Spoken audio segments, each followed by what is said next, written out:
Why is map awareness worth learning? Because playing without it is the equivalent of blindfolding yourself and stepping into the UFC octagon to fight. You're gonna get smashed. It's the same principle in pretty much all video games with a map, especially MOBAs. Map awareness in essence means that you have an understanding of where your teammates are and where the enemies are, as much as possible. It allows you to stop dying to ganks, be able to gank, collapse on enemies in the mid game and late game, and it allows you to split push effectively without getting caught. I'm going to go ahead and show a clip that pretty much showcases all four of those things that I talked about in a second. Okay, in this clip, I'm setting up a split push, and I go for one mag dump here with full auto onto the walker. I notice that Lash and Paradox are collapsing on me by looking at my map, and I early leave. This allows my teammate to come through, and it allows us to 2v2 them, when it otherwise would have been a 2v1 at the enemy's walker, and my Viscus would not have been able to help. It's good map awareness on my part, my Viscus's part, and it'll allow us to get these two kills and kill the enemy walker. Okay, now that I've explained the importance of map awareness, I'm going to get into the actual content of the video. In this video, I'm going to cover 7 different topics. Number 1, the 10-second timer rule. Number 2, looking at your map after every kill. Number 3, using the time that you're dead to look at enemy builds and getting a better assessment of the map. Number 4, the distance between you and your enemies is a little smaller than you might think. Number 5, the elevation and levels on the minimap versus the actual map itself. Number 6, the soul drops on the map. And number 7, utilizing pings and drawing to make your point. Okay, for number 1, the 10-second timer rule. You're just going to want to go to YouTube and look up 10-second timer.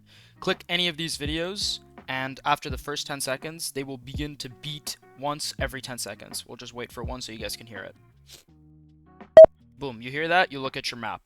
That's the best way I can advise you guys to get good map awareness, is doing that once every 10 seconds. You let that sound play, you look at your mini-map.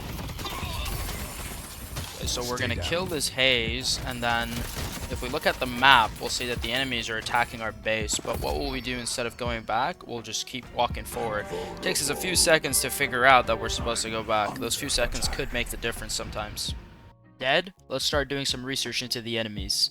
Lady Geist, what's he got? Warp Stone? Oh shit, that means he can now teleport Warp Stone and use his ult. Be careful for that. Okay, now that I've checked the enemy's builds, let's take a look at the map. Oh shit, they have no walkers and we have 3 still alive?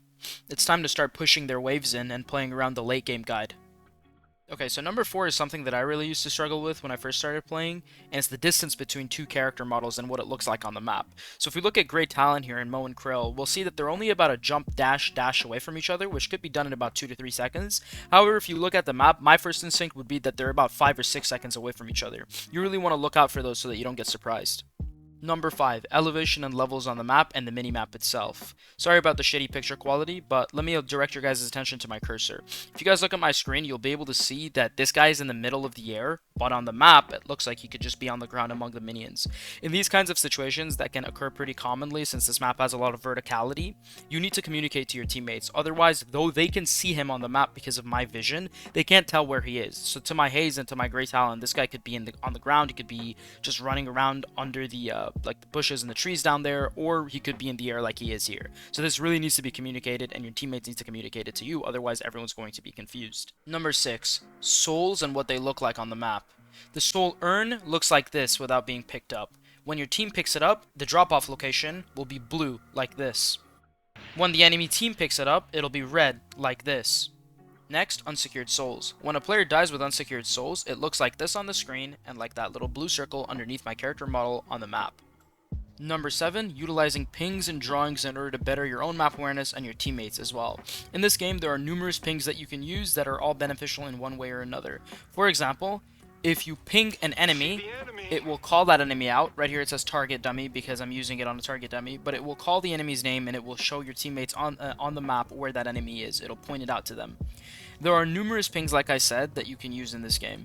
Let's take a look at them. We have going in, help, thanks, what's the plan, retreat, headed to lane, which you can choose a lane on, and stay together. These pings are pretty much just an alternative to talking to your teammates, but the visual pings, like pinging the enemy, are actually very useful because it draws a red outline around them and it kind of allows you to see them a bit through walls as well. Next, we have drawing on the map, which you can do by holding tab and just holding left click over the area of the map that you want to draw on. Most people use this in order to draw dicks, but you can actually use it productively by circling, hey, let's collapse here, or drawing an arrow and being like, hey, let's go over here, be careful of that area. and things along those lines. I found it personally really helpful in my games, and I use it all the time.